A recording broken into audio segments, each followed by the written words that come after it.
Time for Story Corner, and one of my absolute favourite Scottish folk stories. I'm even wearing my Shetland jumper since this takes place around the far north coast. It'll all make sense in the end. This is a tale of Assipattle and the Stoorworm. Now, Assipattle was the youngest of 7 brothers, and as the youngest he was constantly bullied and teased while always getting the worst of jobs. Even his name, Assipattle, is a bit like Cinderella.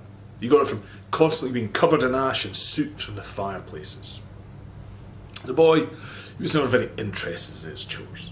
He was always found gazing into space and dreaming up wild stories of adventures and damsels in distress. He was my kind of guy. You know, he tried to entertain his brothers with his stories, but he'd quickly be clipped round the ear for wasting their time. Now, while all of this everyday nonsense was going on, the kingdom was facing a very real problem. A terrifying monster had appeared in the North Sea. There was a huge serpent known as the Stoorworm.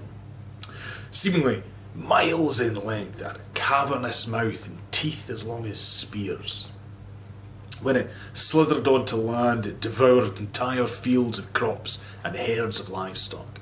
The people were terrified, and the king knew that if it continued like this, he'd be left with no subjects, ruling over a barren wasteland. He called his best nobles to a council to decide how best to stop the Stoorworm. They argued for days, but nobody knew what to do. None of them possessed the weapons that could harm it, and there were no fortifications that could withstand it. Then the Queen got involved, and she told her husband that the only way to deal with a creature this unnatural was with something equally unnatural. They should speak to a sorcerer. With few other options, the king reluctantly agreed. He hated sorcerers. He thought they were all liars and charlatans, but he sent for one anyway. The old man shuffled before him, and the king wasn't very impressed. The sorcerer gave the council some grave advice. He said the dreaded Stoorworm can only be kept at bay by feeding it 7 virgins a week. A terrible price to pay, but the sorcerer assured the king the only other option wasn't even worth thinking about. A week after week, the poor victims were sacrificed to the beast, swept into its massive jaws by a huge forked tongue. People would gather to watch the gruesome spectacle, sobbing at the heart-wrenching screams. Amongst them, the young Assipattle. He said to his brothers, he could kill the Stoorworm, and obviously just received a smack in the head in response. But even with the sacrifices, the Stoorworm wasn't satisfied. The people began to grow restless. This couldn't carry on. There had to be another way. Finally, the king asked the sorcerer what was that other option. With a concerned look, the old man declared they had to sacrifice the king's daughter. Only then would the serpent leave for good. That was too much for His Majesty to take. I mean, it was one thing handing over 7 of his subjects, but the princess, not a chance. He sent out riders in every direction. He said it was a call for somebody who was brave enough to slay the Stoorworm. If he succeeded, they could have his daughter's hand in marriage, and he would be confirmed as his heir to the kingdom. Dozens arrived full of bravado, and dozens left as soon as they saw what they were facing. The king, he wept as he looked around his empty hall.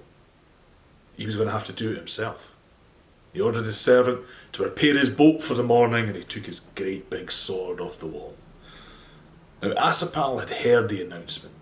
He knew this was finally his time to shine. He was a long way from the coast, though. Time was running out. The boy picked up a smouldering peat from the fire, placing it in a little tin, and he stole his father's horse. And he rode like the wind. Before long he reached the shore, and he found the king's boat, ready for battle. He snuck past the dozing servant, leapt inside the royal boat, his little tin of peat, and he set off out to sea. Now, dawn had started to break, and a crowd, including the king, had appeared on the beach. He watched Assipattle, heading for a great mass in the water. There, he took the sails down, and he sat and he waited. Suddenly, the Stoorworm woke up and stretched its jaws wide, yawning and sucking in thousands of gallons of rushing seawater. Assipattle clung on for dear life as the little boat was swept inside the monster's mouth and far down its throat. passed the remains of houses, shipwrecks, and big lumps of partially digested animals. He pushed the boat along further and further until eventually he came to the Stoorworm's liver. There was a vile, stinking mess in there, but the fatty organ, well, it was unmistakable. Assipattle, he took out still smouldering little lump of peat and he blew on it, stoking it into life. He placed it alongside the river and he fanned the embers as they took hold, burning brighter, until whoosh, the fat erupted in flames. It was a race against time now. He hopped back in the boat and he rowed as fast as he could, make his way back to the Stoorworm's mouth. A low rumble was chasing him as the monster bellowed in pain. The fire was spreading fast and was chasing him along his path to freedom, but you could see the light at the end of the tunnel. The beast retched, vomiting, and out flew Assipattle in his little boat, landing in a heap in the shallows, turning to watch the terrified serpent, who was smoking from the mouth and was shaking itself wildly in fear. The Stoorworm, he shook so hard that all of his teeth flew out, landing in the water. They formed the Shetland, the Orkney and the Faroe Islands. This immense forked tongue fell to the ground with a crash, making a dent so deep it flooded and became the Baltic Sea.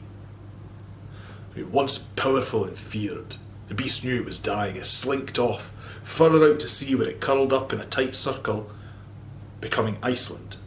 The fire that Assipattle started still burns fiercely inside, and that's what gives the country all its geothermal activity. Now this young nobody, who had spent every day with his head in the clouds, his hand in the ashes, had saved the day.